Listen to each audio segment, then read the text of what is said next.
আমাদের fund raising secretary, সে পদে একজনই প্রতিদ্বন্দ্বিতা করছেন ফান্ড রেজিং সেক্রেটারিতে, তানজিমুল ইসলাম। আমি তানজিমুল ইসলামকে বলবো আপনার নির্বাচনী ইশতেহার উপস্থাপন করার জন্য। ধন্যবাদ চিফ ইলেকশন কমিশনারকে আমাদের সুযোগ দেওয়ার জন্য। এন্ড হ্যালো এভরিওয়ান, আসসালামু আলাইকুম। আশা করি আপনারা সকলে ভালো আছেন। আমি Tanzimul Islam, fundraising secretary candidate, Khulna division board election.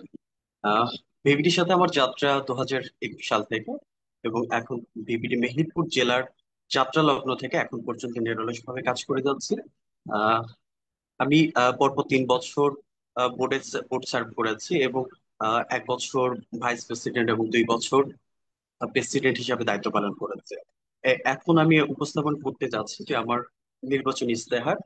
আহ, আমি যদি ফান্ড রেজিং সেক্রেটারি পদে নির্বাচিত হই, সে ক্ষেত্রে আমি প্রথমে যেটা করব, খুলনা ডিভিশনের 10টা জেলার প্রত্যেকটা ডিস্ট্রিক্ট থেকে আমি ট্রেজারার টিম গঠন করব, এবং সেখানে ট্রেজারাররা থাকবে না, কমিটি মেম্বার, জেনারেল মেম্বার সাথে নিয়ে একটা শক্ত এবং শক্তিশালী একটা টিম গঠন করব। এবং প্রত্যেকটা জেলার সাথে অনেক সময় হয় না যে জেলাতে ইভেন্ট আইডিয়া আসে, কিন্তু আমরা ইভেন্ট বাস্তবায়ন করতে পারি না, ফান্ড ম্যানেজমেন্ট করতে পারি না। সেই যে জন্য আমি যে প্রত্যেকটা জেলার সাথে যুক্ত থেকে ফান্ড ডোনারদের সাথে কথা বলে ফান্ড কালেক্ট করার চেষ্টা করব, এবং ফান্ড সংগ্রহ করতে সহযোগিতা করব। এবং প্রতি মাসে আমি নিয়মিত মিটিং করব ট্রেজারারদের সাথে, এবং সেখানে যে নিয়মিত আপডেট নিব যে তাদের কি সমস্যা হচ্ছে, ফান্ড সংগ্রহ করতে কোনো সমস্যা হচ্ছে কিনা। এবং আমি প্রতি মাসে চেষ্টা করব যে, বা নির্দিষ্ট স্পেসিফিক ইভেন্ট থ্রো করার চেষ্টা করব যে ফান্ড কালেকশনের জন্য।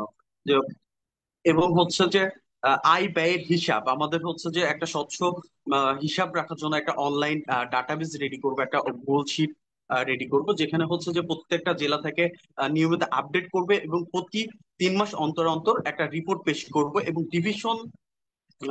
ডিভিশনের সাথে সাথে ওয়াইডিপি এবং ন্যাশনাল বোর্ডের সাথে ব্রিজ হয়ে যে ফান্ড কোন জেলা থেকে যে কত ইভেন্ট হয়েছে, এবং সে কোন ইভেন্টে কেমন আয় ব্যয় হয়েছে, পরিপূর্ণ একটা রিপোর্ট আমি রেডি করে দিব। সর্বোপরি আহ আহ, পরিবেশ পরিস্থিতি অনুযায়ী সিদ্ধান্ত নেব, এবং বিবিডির বায়োলজি অনুযায়ী আমি কাজ করব।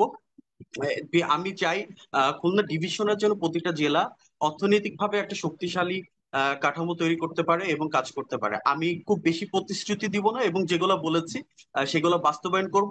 পাশাপাশি ফান্ড রাইজিং এর জন্য যে আমাদের যে বিভিন্ন ওয়ার্কশপ এবং ট্রেনিং এর আয়োজন করব, যাতে ট্রেজারার এবং তারা যাতে শক্তিশালী একটা টিম গঠন করতে পারে। তো এগুলো আমি যে আমার পক্ষ থেকে বাস্তবায়ন করবো ইনশাল্লাহ। ধন্যবাদ। ধন্যবাদ ফান্ড রেজিং সেক্রেটারি পদপ্রার্থী তানজিমুল ইসলাম আপনাকে। এবং আমি আসলে কমেন্ট বক্সের দিকে তাকাচ্ছি কোনো কোয়েশ্চেন আসছে কিনা। তবে আপনি যে বিষয়গুলো উপস্থাপন করেছেন সেটা অত্যন্ত গুরুত্বপূর্ণ। এখন যেটা বিষয় সেটা ভোটাররা যেটা বলছেন সেটা হচ্ছে ইশতেহার দেওয়ার সময় আমরা আসলে অনেক কিছুই বলি, এটা কতটুকু বাস্তবায়নযোগ্য, এটাকে আদৌ বাস্তবায়নযোগ্য কিনা। তো সেক্ষেত্রে আপনি কি চিন্তা করছেন, এবং আপনি আছেন হচ্ছে একজন ক্যান্ডিডেট, তো এখানে না ভোটারও একটা অবশ্য বিষয় আছে। যদি নির্বাচিত হয়ে আসেন, তো সেক্ষেত্রে আপনার প্রতিশ্রুতি কি আপনি রাখতে পারবেন? ইনশাল্লাহ আমি আমার প্রতিশ্রুতি রাখতে পারবো, এবং আমি আহ, রাখতে পারবো বলে এইভাবেই আর কি আমার ডিজাইন সাজিয়েছে, যে এইভাবে আমি ইভেন্ট এবং যে পরিকল্পনাগুলো বাস্তবায়ন করবো ইনশাল্লাহ। ধন্যবাদ আপনাকে।